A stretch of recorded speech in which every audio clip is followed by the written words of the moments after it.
into that it was like, hey, if we score 3 points, we'll probably win this game. That's how good our defense was.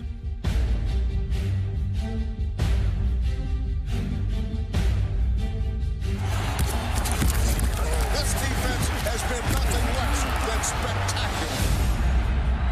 That's our defense. A lot was written and said about our defense, and that our defense carried us, and they did. The league's top-ranked defense featured number 92, James Harrison. He was the NFL's Defensive Player of the Year, but he was not the face of the Steelers' defense. Do I want to be on? Hey, defense, come here. Hey, look. Style points don't matter. He said that throughout the whole playoff run. He says, style points don't matter. You guys win, you're a great defense. We win the game. This is a legendary defense. Right. Put an exclamation point on your work. Oh, please, Hines. We too close, Hines. The real Steel Curtain answered Lambert's call. What followed was the most amazing defensive streak in modern history. After losing 4 of its first 5, the team wins 10 straight. The defense does not allow a touchdown in 22 consecutive quarters, nor in 8 of the last 9 league games, and totally blanks 5 of its last 8 opponents. You know, and I had forgotten how good we were, but that's just incredible football on the part of our defense, and I know that Art Rooney Sr. felt this way, too. The 1976 football team was the best team the Steelers ever had.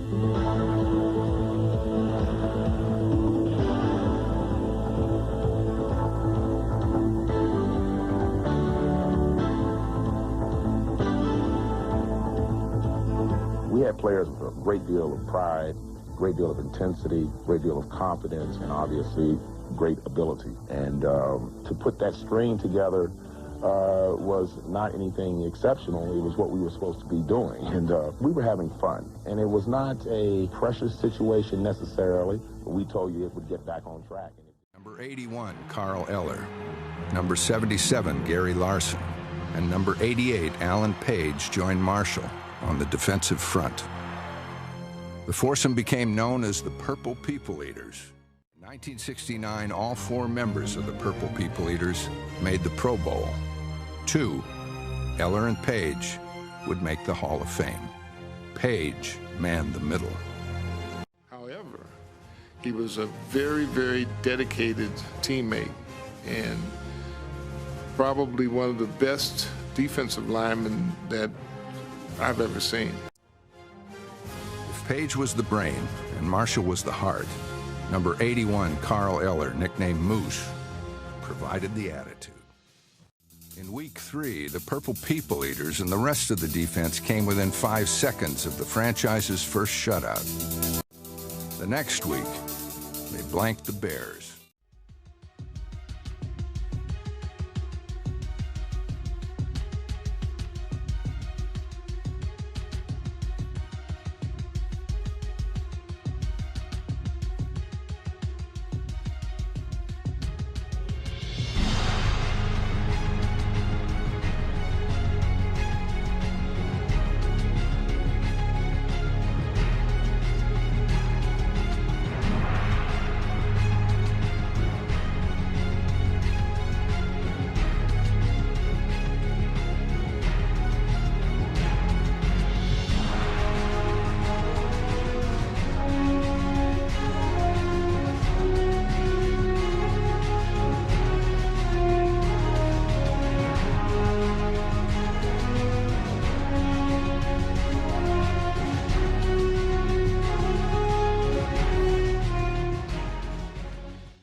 They got the nickname. I'm not sure. I guess they're just always bringing the boom. And I'm trying to still figure it out. I thought it had something to do with the music box or something for a while. I didn't know what it was. That nickname came from the fans, and the fans just kept shooting out names. 4 Horsemen, the 4 Horsemen of the Apocalypse, this, that, and the other, and Legion of Boom was the one that stuck. LOB, 313929 and me. We expect and want the best for one another. Who got my back? So this Legion of Boom is right on it again. It is so hard to throw the football over the corners of the Seahawks. They jump up and make plays on the ball in the air. LOB! I ain't never seen a quarterback who can deal with the LOB. Somewhere in my rookie year, I tipped one to Cam. Ball is tipped up and intercepted. Now it's become a routine thing for us. Ball's tipped up in the air, batted, still tipped. Is it picked? It is. The Seahawks pick. Alert the Legion. The Legion of Boom traveled to the East Coast, where they made a Manning look ordinary, intercepting the two-time Super Bowl champion 5 times. Manning going to throw. Ball is intercepted. Richard Sherman cuts down with the interception. Wilkes throws over the middle. Ball is picked off. Byron Maxwell. Going to let it fly to the far side of the end zone. Ball is...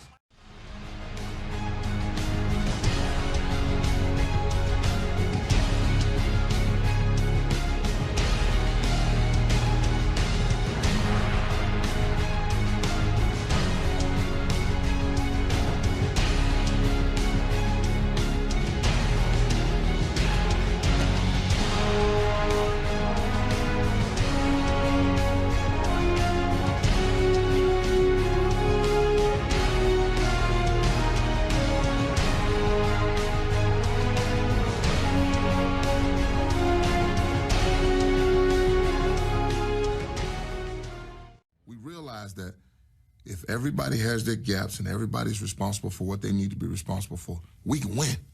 We can win. In Dungy's 6 years in Tampa Bay, the Bucs sent multiple defenders to the Pro Bowl and made the playoffs 4 times.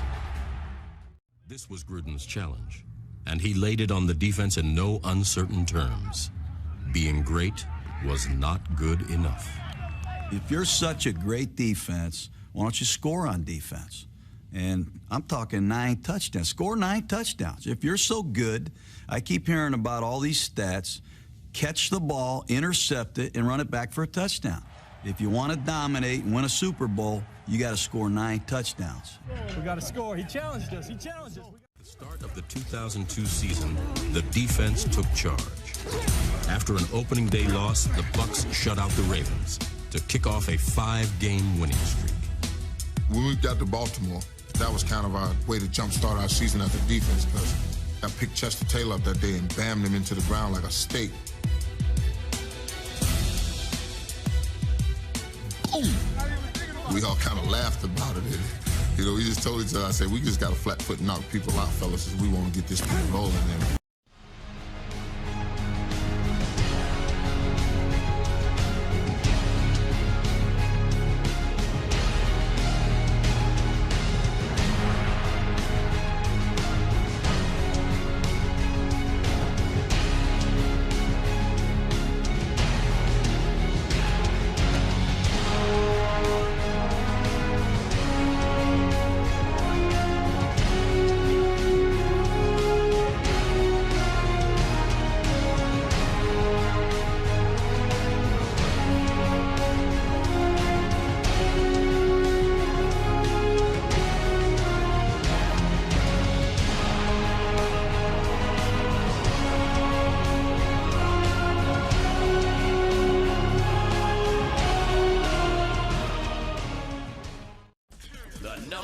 Defense of all time, the 1985 Bears. Mike, man, I'm gonna kill him. Wilbur, I'm gonna get there first. Dent was saying, no, I'm getting there first. And I'm looking at these guys and I'm saying, wait, the guy is bleeding.